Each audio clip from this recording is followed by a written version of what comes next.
On February 12th, celebrating Black History Month, President Bush said some Americans do not understand the effect that references to nooses and lynching can still have.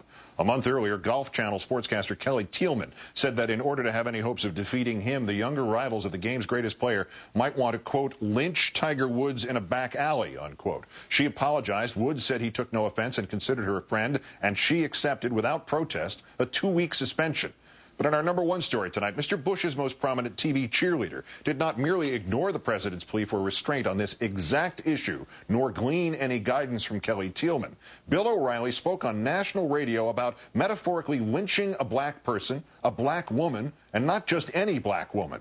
First, Mr. Bush's remarks from just last Tuesday. For generations of African Americans, the noose was more than a tool of murder. It was a tool of intimidation that conveyed a sense of powerlessness to millions. The era of rampant lynching is a shameful chapter in American history.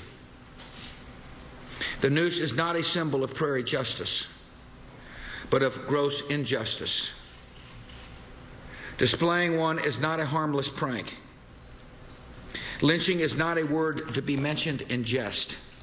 Oreilly yesterday, acting on his radio show as though he were defending Michelle Obama, shooting down a listener's claim that she is an angry woman by saying he must investigate first to decide that for himself, then claiming he has sympathy for her and other public figures such as Bill Clinton, leading up to this clip, which we have not edited in any way.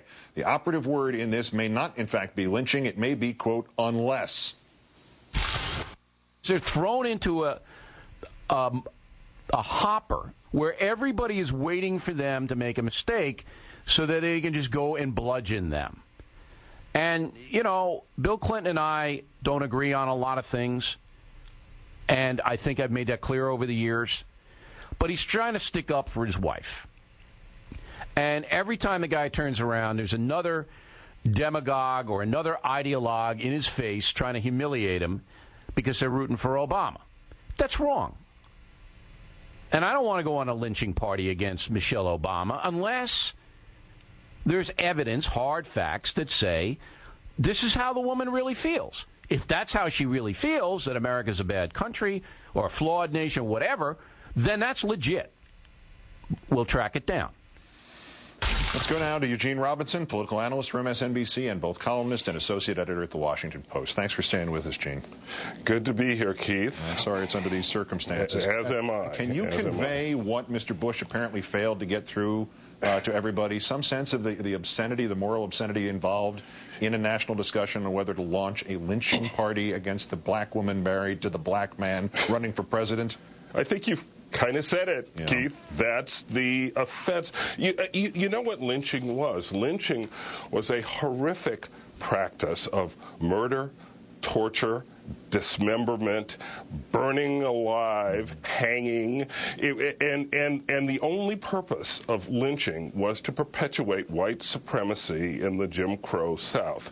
It wasn't, the idea, of course, wasn't to lynch all black people, but by lynching a few black people, not a few, by lynching some black people to demonstrate to other African Americans that this could happen to you, that you have no power, that we have all the power, and that we can take anything we want from you, including your life. There's nothing funny about lynching. There's certainly nothing at all funny or remotely appropriate about the use of a lynching reference to talk about Michelle Obama, and the word unless, followed by we'll track it down, is way beyond the pale.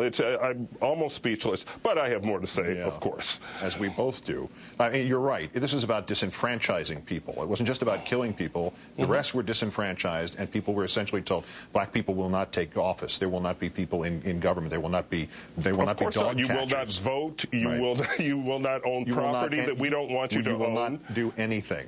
How many incidents like this does it take? And the Sylvia's restaurant story and more iced tea MFer now seems to lose all but one of its interpretations. How many of these stories does it take before a fair observer concludes this man is not colorblind, he's not reckless with language, he has that insidious kind of low-grade prejudice that we see in ordinary American society still, low-grade prejudice against black people? Well, this is enough for me now. But here's what's going to happen. By tomorrow morning, some defender will come out and say, I know Bill O'Reilly, and he's no racist. And my response is, I don't care. How can anyone know what's in his heart, what's in his soul? That is irrelevant to me. All you can go by is his words and his actions. And he keeps saying these things that sound pretty darn racist to me. He's not going to apologize. He's not going to stop, because the moment he'd do that, he'd have to admit that he was wrong. There was a reason for him to stop. I mean, do people have to then start, never mind talking to him, but to talk to people who are keeping him on the air? Call Westwood One, the radio proprietors of his show, or his boss at Fox News, Roger Ailes, or the advertisers, and say, get rid of the guy, suspend him, whatever, or give up being accepted in 21st century American society where this is not tolerated anymore? Well, I think that's what happens. I think, frankly, that's basically what happened to Don Imus, and the reason he lost his job at MSNBC and at CBS, although he's now back on the radio. I think television is a bit different from radio. I don't know that this will create a huge splash. Radio is a more kind of it's a medium where people can kind of be alone with their prejudices, and so it might just slip by. I hope not. Eugene Robinson of the Washington Post and MSNBC, especially under the circumstances. Thanks, Gene. Good to be here, Keith. See you tomorrow night.